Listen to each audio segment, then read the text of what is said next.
Thank you for joining us. Welcome to the From Pain to Pleasure, How Painful Experiences May Benefit Our Lives. We're glad you're here. My name is Angie Hunt, Project Manager with Canadian Institute for the Relief of Pain and Disability, and I'll be moderating the webinar today. This webinar is made possible through the support of the Community Gaming Grant Program through the BC government, as well as donations and memberships to CIRPD. While we're waiting for others to join us, I'll go over a few technical points for the webinar. You should be able to hear the presentation through your computer speakers or through the conference call line if you dialed in. Please use the question box to submit any issues you may be experiencing and to ask any questions you have related to the presentation. We will collect questions submitted throughout the presentation and follow the presentation with a Q&A based on the questions submitted. Following the webinar, any questions not answered in the allotted time will be answered and distributed after the event. The presentation will be recorded and posted for free on our website within a week, along with the slides. You will be emailed the direct links for all of these items when they are available.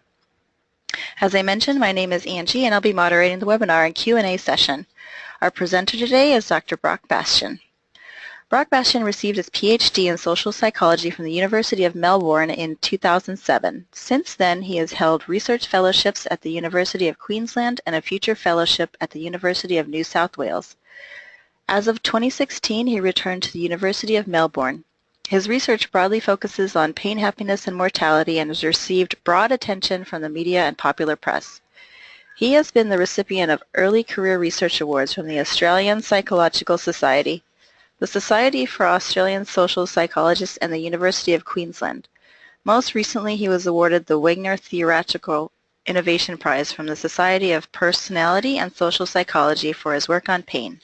He is currently working on a book, The Other Side of Happiness, focusing on the upside of pain, to be published by Penguin UK. And now I'll turn it over to Brock. Thank you very much, Angie. Okay, well, thank you for joining the webinar. I must say it's the first time that I've given a presentation staring into my own computer screen, but hopefully I'll be able to keep the audience engaged.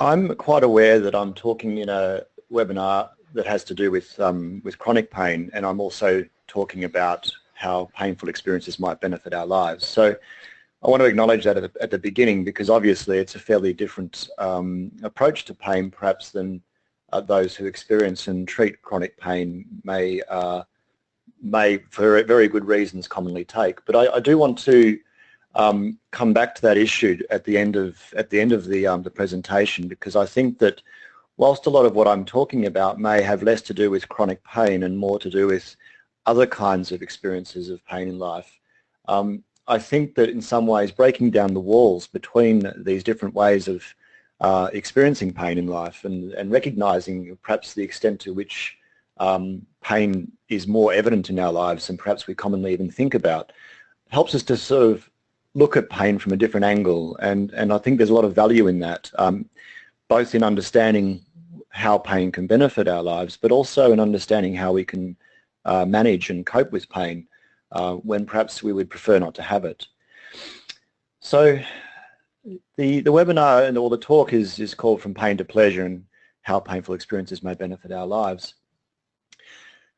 But of course, you know, as I just pointed out, and even without referring to issues of chronic pain, you know, most people might look at a picture such as the one I've just put up and say, well, you know, why would I want to feel like that?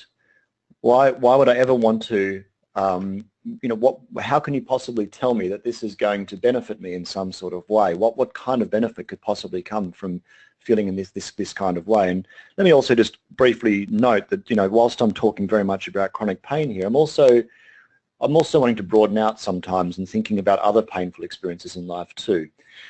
But broadly, people don't want to feel this way, and in fact, much rather than feel this way, we might prefer to feel like this, sort of full of joy and feeling blissful, just peaceful and lovely. And you know, that is an entirely warranted desire.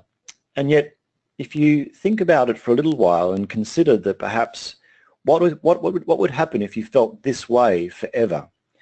If there was never any variation, if you always just felt blissful, joyful, never-ending sort of pleasure. What would this be like? What would it be like to have, to achieve this goal with absolute impunity? What would it be like to have no pain in our lives at all? Nothing, ever. And this is what led, the well-known author Aldous Huxley to write a book called The Brave New World, where he envisaged a future where we could, through pharmacology and other kinds of new technology, eradicate all of our negative experiences. So we could live in a world where we never experienced any pain or sadness. We were able to just live, and what's more is the soma that he wrote about, could be doubled up, if you like, to create more pleasure at certain periods in time. But the thing is that Aldous Huxley wasn't talking about a paradise found. He was talking about, it wasn't a utopia, it was a dystopia. This worried him. This was a sort of future that scared him. A future without pain seemed to him to be quite onerous and worrisome. And so when we think about the idea that we often are trying to eradicate pain, trying to get rid of pain, if we were to do it with absolute impunity, would that really be a place that we want to find ourselves? And we can kind of make sense of this a little bit more when you think about the relationship between, between pain and pleasure, if you like. And if you think for a moment, and if when we ask people what are the happiest moments in their lives, they often sort of refer to these three things, or some version of them. Giving birth to your firstborn child, or graduating from an important course or degree, or finding the love of your life. But if we were to break these experiences down and to try and understand what made them such potent and powerful sources of happiness, we would find things like pain and failure and loss. Giving birth occurs in the context of great pain and anxiety once we bring those, the firstborn baby home. Graduating is only so good because we know that we could have actually failed dismally. If we were guaranteed to graduate, there would be not much celebration at the end of that experience. And of course, finding the love of your life, well, that is a powerful experience because you know that you can lose that person. So underlying all of the sort of extreme versions, the most happy experiences that we have in life are these sorts of experiences, pain and failure and loss, these negative experiences, and they feed into our positive and happy experiences in very important and powerful ways. But of course, many of the big pharma companies wouldn't agree with this sentiment, and this is a current advertising campaign by Panadol, which is an Australian brand of paracetamol, and they use the slogan, "When pain is gone, life takes its place." So for Panadol, there's a very clear message here that if we can eradicate all of our pain, if we can get rid of all of those painful experiences in our lives, then we can start living again. And of course, this is true when we talk about chronic pain. There are obviously experiences of extreme pain where it stops us from living, and getting rid of extreme pain is, of course, important to be able to start living. But of course, extreme pain is rarely treated with Panadol. And so Panadol here is really pitching to those everyday kinds of pains that we experience and seeing them as counterproductive to life, seeing them as having no value at all to building what we might call a positive or happy existence. And I think in some ways this is because this view of Panadol and this view of pain it has occurred because we've become kind of blind to where pain exists in our lives. So we often see pain in cases of illness or injury or harm. And I don't mean only self-harm, but I mean harm in terms of the things that hurts they actually cause damage to our bodies. That's when we experience pain. But this is not really true. Pain does not always occur alongside harm. In fact, there's nothing harmful about pain. Pain itself is a signal that harm may occur. It's a signal to be careful, but it's certainly not a signal that harm has happened. And pain isn't only found in cases of harm.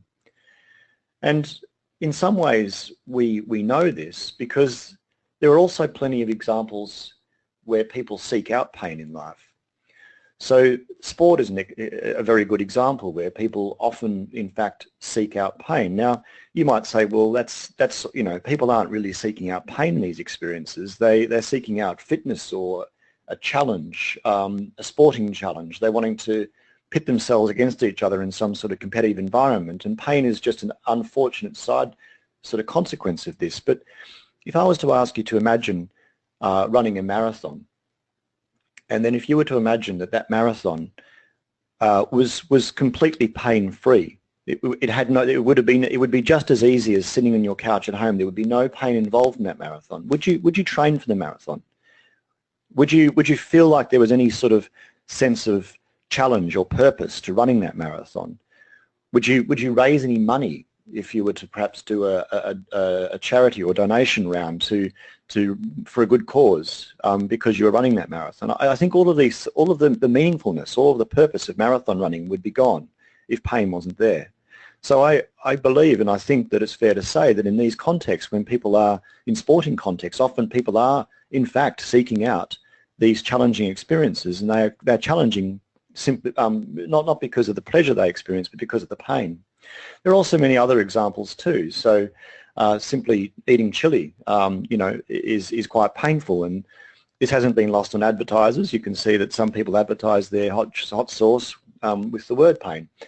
So, you know, chili is a very good example of pain enjoyment in some sort of way, where we you know, a lot of people, not all people, but a lot of people enjoy chili with their food. It's an irritant. It causes, you know, burning on the tongue, and yet this is something that we seek out. I'm going to move through the next slide fairly quickly because just a bit of a, I guess, a trigger warning for a few, you know, strong images. But pain is also evident in many of the cultural rituals that have been around for a very long time. Sorry, this is not the one with the trigger warning. This is a cultural ritual here in the on the right with people jumping into ice water.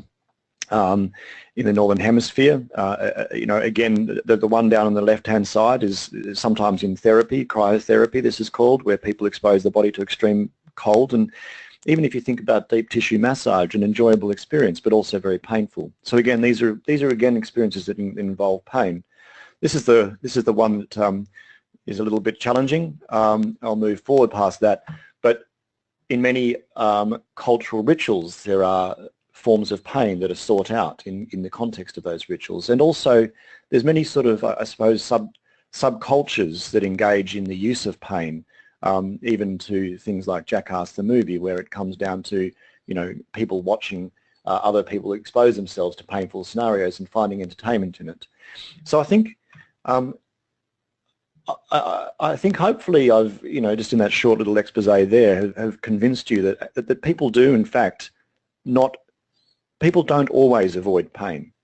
It's not always the case. If pain was simply a bad thing, simply something which had absolutely no benefit to us, simply something we needed to get rid of before we could start living our lives, like Panadol might have us believe, then we couldn't understand or make sense of any of those behaviours that we've just looked at there on those slides. So these examples and many others raise the question, so why do people seek out pain? What is it that people are getting from this experience that may be benefiting them in some sort of way?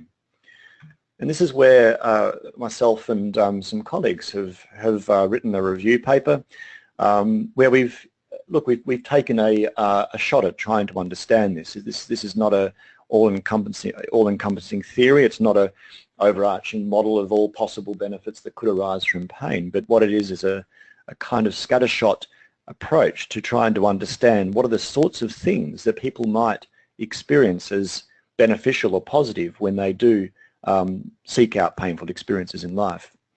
So the first sort of set of experiences that we talk about is how pain can facilitate pleasure. So pain can enhance subsequent pleasure, and this is because pain provides an important contrast.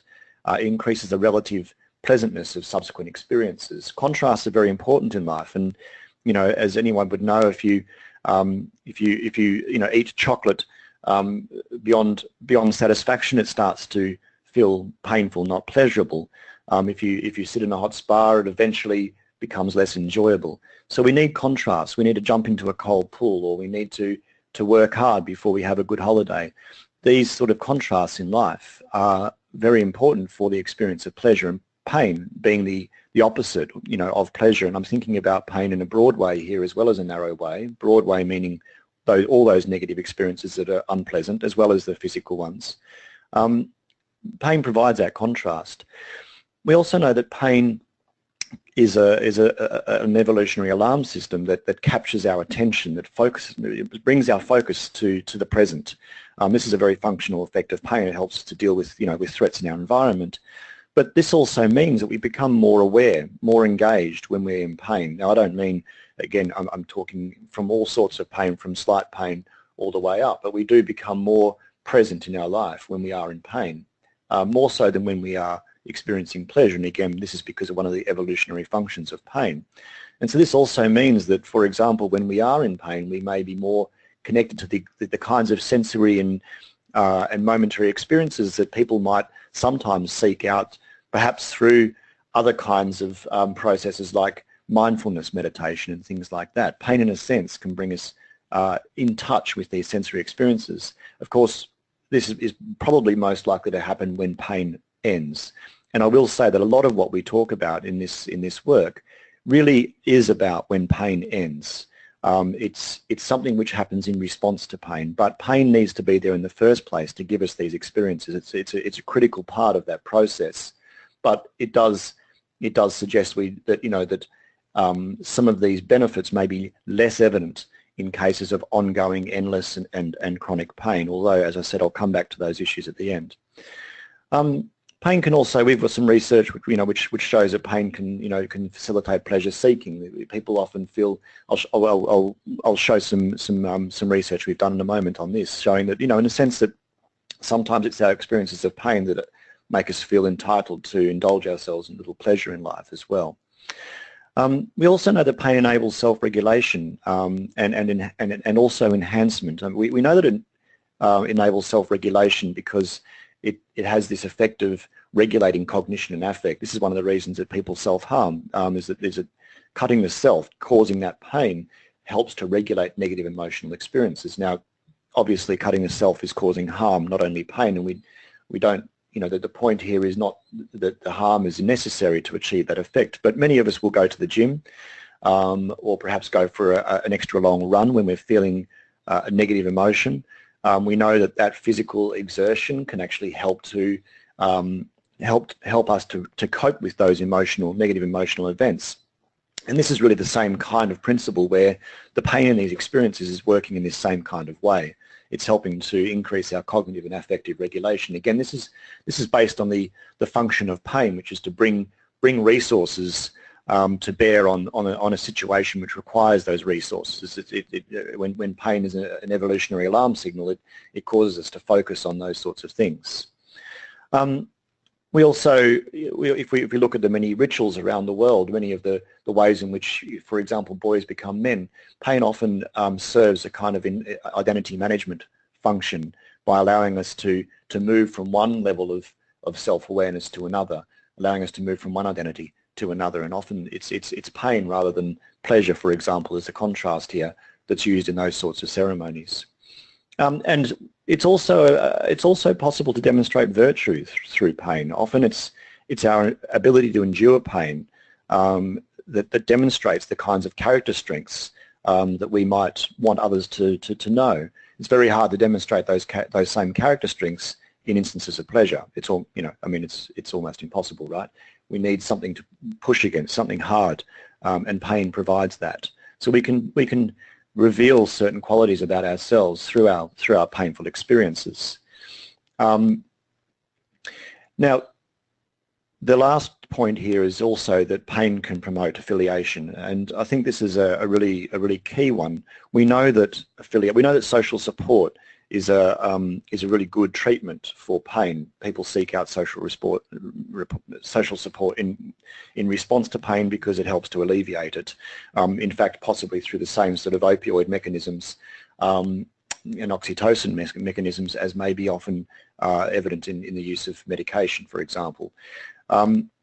But this also, beyond leading us to seek out this affiliation with others, pain also allows us to draw in affiliation from others too. So it arouses empathy in others. So, you know, kids often will exaggerate their need for a Band-Aid, for example, because they know that it gets attention from adults. We know that pain can actually draw others to us as well, just like our pain may draw us to other people. And when we share those painful experiences, these things can actually create a sense of bonding and solidarity within groups. But look, these are some ideas, and let me just walk you through some evidence that we've built to demonstrate some of these ideas.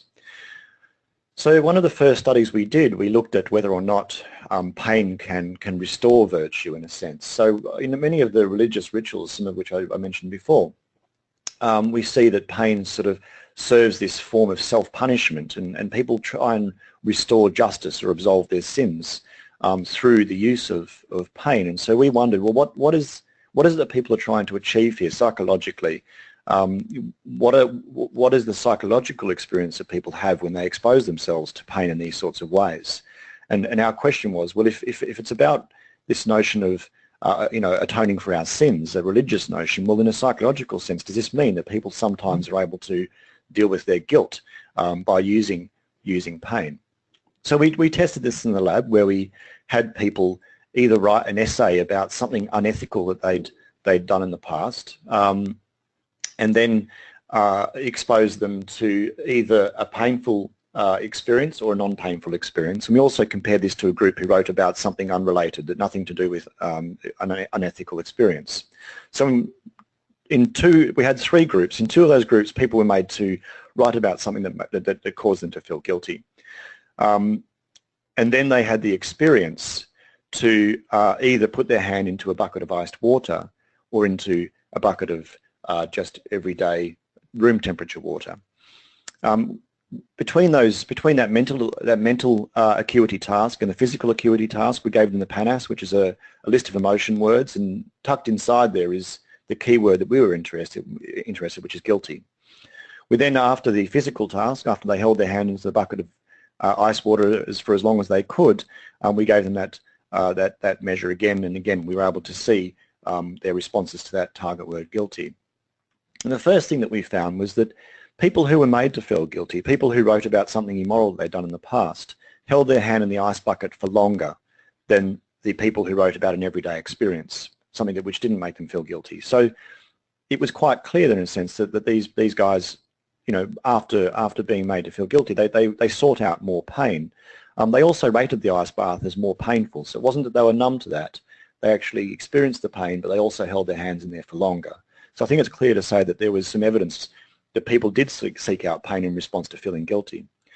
The question is why? Why would they do that? What's the functional reason here? Well, we have the control condition line here, which hopefully you can see, where at time 1 we didn't really arouse very much guilt at all, and at time 2 there was still not very much guilt there.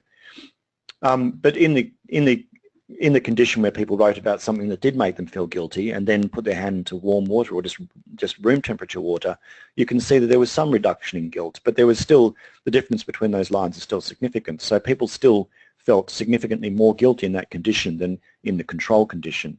The warm water didn't resolve their guilt. But when they put their hands into a bucket of iced water, it brought their levels of guilt right back down to the same as the people who hadn't been asked to recall any guilt at all. So it seems that the function here is that people not only sought out pain in response to being reminded of their own immoral actions, but that pain served a function. It made them feel less guilty. We also wondered whether, if we turn this around, if pain reduces guilt after people have done something unethical, then what happens? So this is what happens, I suppose, if you want to characterize it sort of coarsely. This is what happens when bad people experience pain. What happens when good people experience pain? People who don't think that they deserve it in some sort of way, and they feel that pain is unjust. So in this study we had 3 conditions. We asked people to write essays about something they did in the past. In this case, we asked them to write either about an ethical deed, something good that they've done in the past, or an unethical deed, something bad that they have done in the past. And then we paired that with giving them either the ice bucket task, so putting their hand into iced water, or or putting their hand again into a room temperature bucket of water. So we had three conditions: people who wrote about something ethical and had pain, people who wrote about something unethical in their past and experienced pain, and then people who wrote about something ethical but didn't have any pain at all. We then the experimenter then presented the participants with a bowl of sweets. It was a big bowl, it had 75 sweets in there, 5 different types, and they said, oh, I was going to give you these at the end of the study, but I'll give them to you now while I'm away. Please feel free to take some with you. And they said they were just going to go and get some materials from the photocopier. So the participants were, after writing the essay and having the physical task of either ice water or not, were then left in a room with a bowl of 75 sweets in front of them, with the seeming knowledge that they could take a handful of these and no one really noticed how many they'd taken. Now, of course, we did notice because we counted them after they left, so we knew exactly how many sweets people had taken. And what we found was that when people wrote about something that they'd done in the past that was good and then had pain, they took more sweets. They felt more entitled to take those sweets, in a sense. This was compared to when they wrote about something unethical and experienced pain. So there was a mix. It was really this mix of feeling that I'm a good person and I had unjust pain, compared to, you know, I'm a bad person, at least just in that moment, thinking about what I'd done wrong, and had pain, which in a sense was the same as not having any pain and being ethical. So as we saw before, experiencing pain when you're unethical seems to bring you back up to baseline, just as if you were feeling ethical but didn't have pain. But if you feel that you've had pain unjustly, you didn't deserve it, then you tend to compensate yourself in life. And in a sense, this leads you to take some more sweets from the bowl. But we wondered whether this is really something about guilty pleasures. If pain can resolve guilt, then does it allow us to perhaps indulge ourselves a little in guilty pleasures in life when we do have pain that we feel that we don't deserve? And now again, when I'm talking about pain we don't deserve here, do recall I am just sort of talking about people putting their hands into a bucket of iced water. It's very, very minimal pain. Well, it can be quite painful, but it's certainly not at all harmful, or not at all not particularly significant pain in the scheme of things.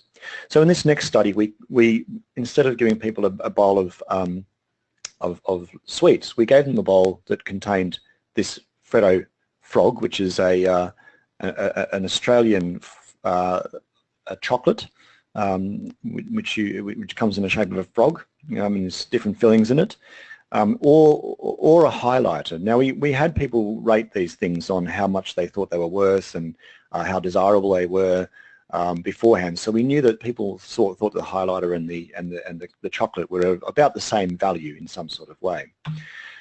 We then broadly did the same study again. This time we didn't bother with asking people to write essays. We assumed that people tend to feel generally good about themselves, and so we just had them either experience the pain or not. And then again left them in the room with the bowl of highlighters and caramello koalas, and we said, look, you can choose to take one of these with you. These have been left over from another experiment. They're just a free gift. Feel free to take one with you. And what we found was that after pain, people were more likely to take the chocolate. They felt more justified in indulging themselves. So it wasn't that they were taking more of something from the bowl. They were just choosing to take the guilty pleasure, if you like. And what was really telling for us was that we found that this was completely moderated by the extent to which people personally felt sensitive to injustices against themselves. So to the extent that people were very sensitive when unjust things in the world happened to them, they were the ones who responded to pain in this way. So what this sort of showed us is that pain activates this justice-related thinking, especially in people who are very sensitive to injustices against the self.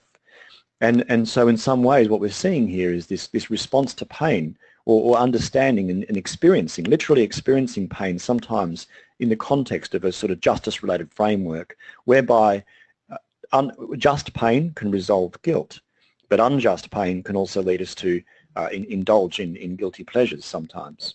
So that was one of these, I guess, lines of research examining the way in which pain feeds into our own virtues, our sense of ourselves, that it can sometimes make us feel, that virtue has been restored, or that in a sense it's been unjust and therefore we deserve something in return. So there's this kind of justice-related flavour of pain, if you like, that people respond to. But we moved on to some different effects of pain, some different things that pain might, different ways that pain might sort of play into our worlds. And one of those is, as I said before, that pain can also keep us connected to our immediate sensory experience. And this is because pain, we know that pain recruits resources aimed at action and escape. It captures our attention, and it focuses our awareness on immediate sensory experience. This is the function of pain. But it's a function which seems to overlap with many of the ways in which, again, mindfulness type meditation or other kinds of well-being exercises are trying to also achieve, trying to get us to come into touch with these moment-by-moment sensory experiences of the world, to be aware of this aspect of our lives. And I guess what we thought is that maybe pain brings us here kind of incredibly quickly. It's very hard, if you imagine that you're at home and you're making a sandwich, and you've got the kids around your ankles and you're trying to get ready, and there's 1,000 things competing for your attention, but you cut your finger. Right then and there you drop everything. The pain of your finger points to you that this is something you need to attend to right here and right now. You become very much absorbed in that immediate experience. Now, obviously, cutting your finger is not something you want to be doing, but again, the pain we might experience when we're running, for example, when we're at the gym, when we're perhaps swimming in cold water, or many sort of even milder forms, has this same quality to it, as it can bring us in touch with our sensory experience of the world. So we wanted to test this, and we wanted to test whether after pain people might be able to get more enjoyment, more pleasure, if you like, from something which follows pain, from a pleasant experience. Because if pain brings us into the present moment, makes us more aware of what's happening right here and right now, then if the next thing that comes along into our experience is pleasant, maybe we can engage with that more fully. So in one study, a very simple study, using a Tim Tam, which is again another Australian chocolate product, these are very Australian-oriented studies, we had people either experience pain or not, and then we very simply asked them to eat one of these Tim Tam chocolate biscuits and simply rate how pleasant it was and how much enjoyment they got from it. And what we found was that after pain, people rated their enjoyment of that chocolate more so compared to if they didn't have pain. Now, this doesn't probably go very far to trying to achieve the kind of point we were wanting to make here, which is that pain makes us more aware. This could be just simply because of a contrast. Having something bad happen and then having something good happen can make that good thing better, as I pointed out earlier. But we wanted to drill down a little bit here. We wanted to know, is it just that people are enjoying the Tim Tam more, or are they literally finding the flavour more intense? And so we did a different study where we had people again complete a painful task, although in this case we had them write an essay and then complete a painful task in the pain condition. But in the control condition we swap that around, because our theory here is that this effect of pain should dissipate over time. Our awareness of what's happening in the world, our connectedness to our experience of the world will dissipate after pain. It won't stay that way forever. Pain brings us there, but we eventually move back to our common sort of thoughts about the past and the future. So we had the control condition where people wrote the 10-minute essay after the pain task. So everyone had pain in this study, but only some people got our dependent measures immediately after that experience, whereas other people had to wait 10 minutes. And our dependent measures here were just simply to taste 4 different very basic tastes. So sweet or sugar water, sour or lemon water, salt water, and tonic or bitter water. Now the reason that we did this is that these things are not all pleasant. Some of them are actually unpleasant. But if people are literally more aware of things, not just the pleasant things, but more aware of everything in their world after pain, then they should rate not only the pleasant things in some sort of contrast-like way as more pleasant, but also some of the unpleasant things as more unpleasant. So we asked people to rate well, in this case we just asked about intensity, how sweet, salty, sour, bitter and tense these things were. Were they more aware of these experiences? And we found that, again, after pain, people rated all of those tastes in these little cups of water, they rated them all as more intense. They seemed to experience those tastes, both the pleasant ones and the unpleasant ones, in a more intense way. We wondered, is this just reporting? I mean, is it just that people are saying things are more intense, or are they literally more sensitive to these experiences? Are they better at actually tasting things? Are we literally more sensitive to our sensory experiences after pain? So to test this, we ran another study where we had this time, and I'll describe this probably more easily with this picture here. We had, again, we either exposed people to pain or not. And prior to that, we got some flavours which we mixed with water. These are industrial flavours, and we had people taste 6 of them so they could identify which of the 6 flavours, you know, they all were. And then after they had the experience of pain, or in the control condition, they had, you know, again, we're using ice buckets here or warm water. We then had these 10 cups lined up, and so we very, very carefully put very, very small amounts of this flavour actually in the 4th cup. The first 3 were just water, so that people, this prohibited people from guessing too much. The first 3 was just water, and then we just put very small amounts of that until eventually in the 10th cup it was somewhat evident what that flavour would be, and people were told it could be one of 2 flavours, and you can see the cards there. So their job was to guess, and all we did was we just noted down when they got it right. Who were better at tasting, at reporting more accurately the flavours in those cups? Was it the people after pain, or was it the people who didn't have pain? And we found that, as predicted, it was the people who had pain who were quicker. So they were guessing the flavour by about the 8th cup, whereas the people who didn't have pain were not even sometimes getting it until the 10th cup. So people were quicker. They were more sensitive to other experiences in their environment after pain. And this is what we set out to sort of show in this study, is that pain makes us more aware, more engaged with our other sensory experiences in life, and it can heighten those experiences in some sort of way. And lastly, I just want to talk about this affiliative effect of pain, and specifically some work we've done showing how pain can actually increase solidarity. So we know that the pain is an important component of many social rituals, as I pointed out before. And you know, for example, a very famous sociologist, Emil Durkheim, or anthropologist, I believe, argued that painful experiences enhance human cooperation. So this is, you know, wondering why these painful experiences have persisted over time in all of these rituals around the world. Why would societies continue to use pain in these sorts of rituals? Why not just have pleasant rituals? Well, Emil Durkheim thought, well, it's because these sorts of experiences may promote cooperation within groups, and that's a good thing. Groups and societies want people to cooperate together inside those group structures, and if pain can increase that cooperation, if these rituals can facilitate that, then that would make some sense as to why we've continued to keep these rituals, you know, throughout time in so many different parts of the world.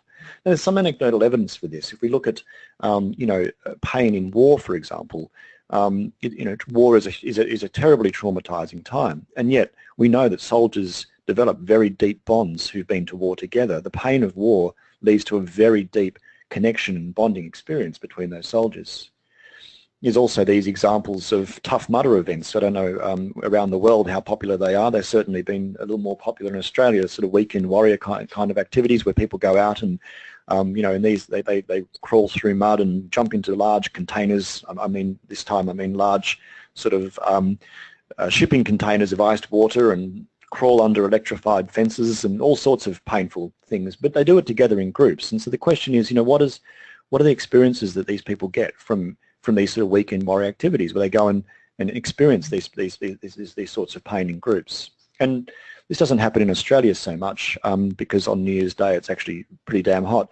But in the Northern Hemisphere, for those of you in the Northern Hemisphere, would know that there's a common trend to jump into the ocean on New Year's Day in groups. And again, this idea of jumping into iced water together, you know, what are people getting from this experience? What's the sort of social function here of jumping into iced water? Why are people doing this? So again, we brought this into the lab, and we wanted to examine this. And so we had people in groups. They came in, they didn't know each other, these were novel groups, and we either exposed them to pain. In this case we used two kinds of pain. We had, again, people asked people to put their hands either into iced water or into a room temperature water, and then after that we had them to do either a leg squat and hold it, which can be very painful, or to just stand on one foot and balance, which is much less painful. So we had, again, a pain group, or pain groups, a pain condition where people would experience pain together, or a no pain condition where people experience something similar but it wasn't painful together. So people, all groups shared an experience together, but just some groups shared a painful experience. We then asked people to indicate their endorsement of these items. I felt a sense of solidarity with other participants. I felt connected. I felt a part of this group. I feel a sense of loyalty to other participants. I feel I can trust other participants. I feel that we have a lot in common and that there's unity. So again, the extent to which people felt bonded to the other people in their group. And we wanted to know whether the people who had experienced pain together would maybe feel more bonded. And this is what we found, that indeed people who experienced pain together felt more bonded together compared to those who didn't experience pain together. But also, they also did similar activities that just weren't painful. So in a sense, pain sort of increased this sense of bonding. We wanted to know whether or not this might extend to something more behavioural, like actual cooperation. Would people actually cooperate more, not just feel more bonded, not just say they trusted others more, but actually act in a way that would demonstrate that sense of trust? So we did the same study again, very, very similar setup, except instead of asking people those questions, we had them do a little economic game. And in this game here, people over 6 different trials, they get to choose a number. And so each trial, each person in the group gets to choose a number. Now, the way this game works is that if you choose a 7, you can get $7.80, and we were paying people actual money. But if somebody else in your group was to choose a 1, you can see along the bottom there, then you would only get 60 cents. But that person who chose a 1 would be guaranteed, no matter what anybody else in the group did, of always getting $4.20. And you can see there's a whole sliding scale here in terms of how this payoff matrix works. So choosing higher numbers indicates that you trust other people in the group will do the same thing. You'll all work together for the common good. You'll cooperate and you'll all benefit. You'll get more money as a result. But if you don't trust somebody in your group, if you think that somebody is maybe untrustworthy and isn't willing to put themselves in the line to ensure that everybody gets a better outcome, then you might choose a 1, or they might choose a 1, in which case you guarantee yourself your lowest common payout. Well, not lowest payout, but you guarantee yourself $4.20, but you also avoid the risk of only getting 60 cents. So choosing a higher number is the more cooperative option. And again, we found that after pain, people chose higher numbers. They were more likely to cooperate in these groups. Now, in the third study, we wanted to bring this into the everyday realm a little bit more. We wanted to know, well, we've been asking people to put their hands in buckets of iced water and do leg squats. And this is kind of, sometimes we do this in life, but far more commonly in life, we eat chili. And people share hot meals together. We go out to restaurants and eat a hot curry together. Could simply eating chili, the painful experience of chili, have the same kind of effect compared to, say, consuming, something enjoyable, pleasurable, like a butterscotch sweet? So we ran the same study again, but this time, rather than doing all the physical tasks, people simply ate a chili or had a boiled sweet. And we found that, again, after eating a chili together, people cooperated more. They chose higher numbers. They were more likely to trust each other compared to when they didn't. Compared to when they had something pleasurable, when they had a butterscotch sweet. So again, that experience of pain seemed to increase cooperation.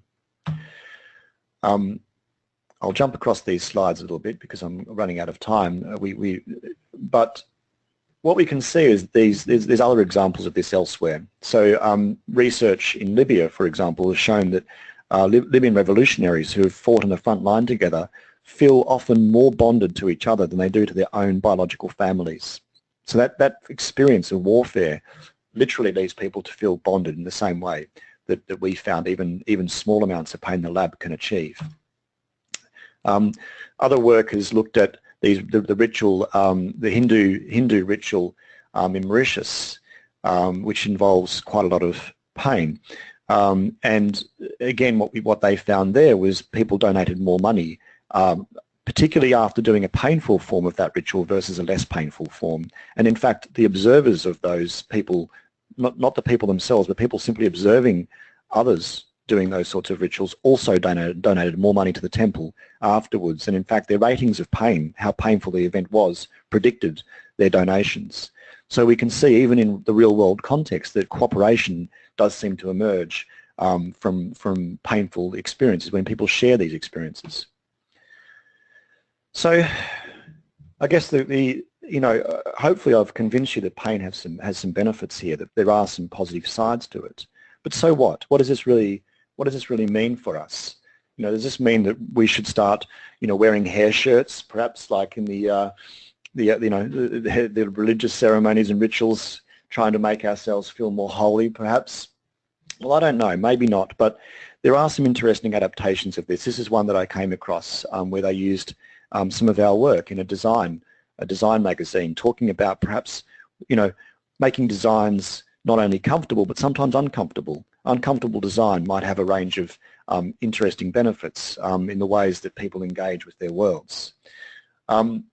It's also interesting to note that in the real world that painful experiences, difficult experiences can have a range of benefits. So some work by Mark Siri, who asked people about all of these quite serious experiences in their lives. As you can see, this is not just physical pain, this is some pretty significant emotional pain as well. Found that actually people who had a moderate amount of pain in their lives had higher levels of well-being compared to people who had no adversity. So people who had some adversity in lives were better off or happier compared to people who had no adversity or people who had too much adversity. So having a lot of adversity isn't great, but having too little also seems to not be good for well-being. And they also found that people who had a moderate amount of adversity were better able to respond to the 9/11 attacks. They had this survey running over that period of time in America. People were more resilient when they'd had a moderate amount of adversity in their lives. They also found that people were better at dealing with the water in an ice bucket task. They rated it as less painful. They coped with it better if they'd had a moderate amount of adversity in their lives compared to if they had no adversity or if they'd had a lot of adversity.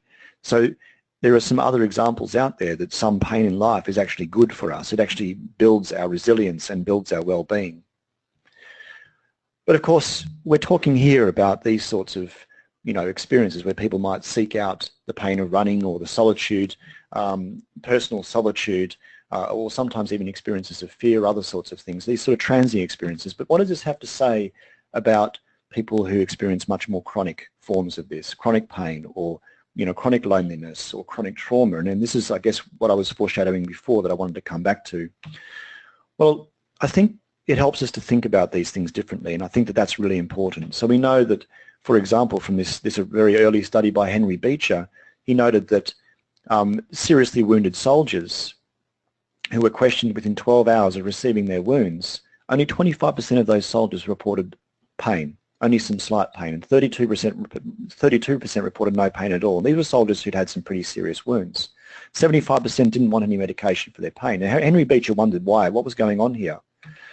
And he realised that the pain the soldier was experiencing was releasing him from this dangerous environment.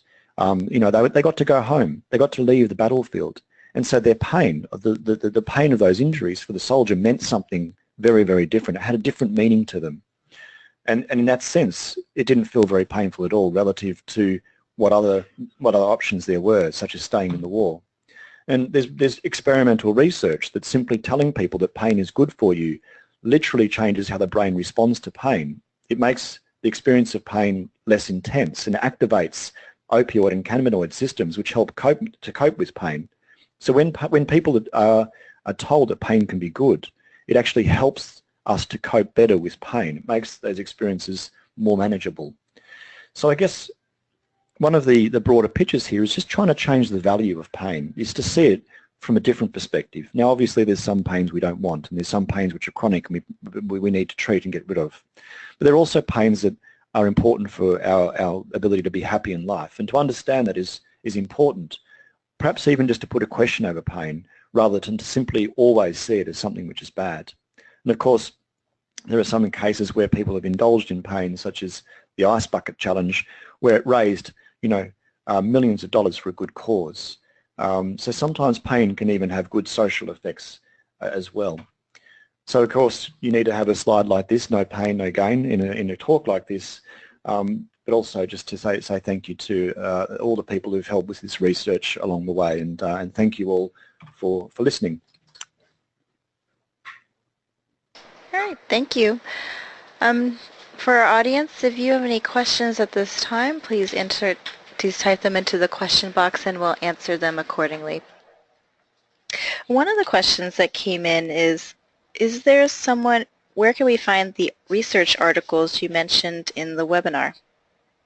Okay, so on the last slide, if you can see that, there's a website there.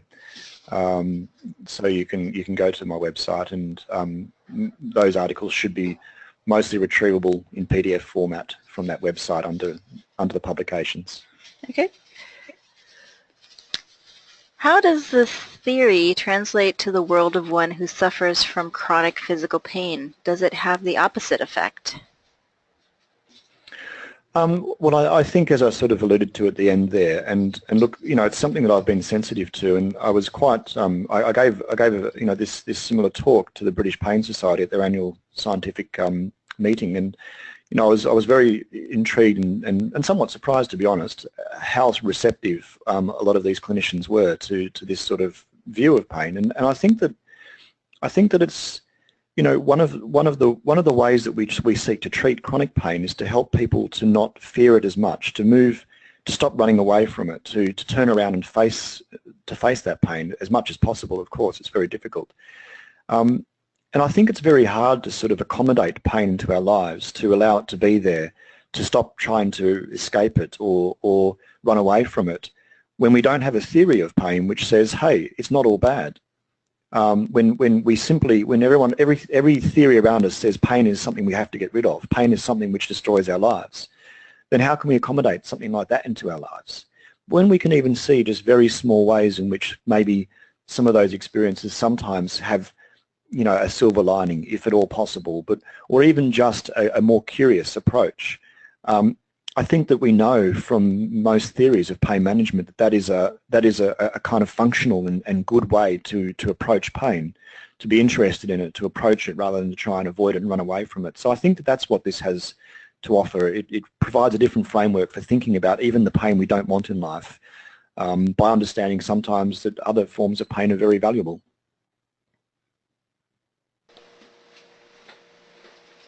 Okay, I think that concludes our question for this session. Brock, do you have anything you'd like to add following your presentation? No, that's all. Thank you very much all for listening.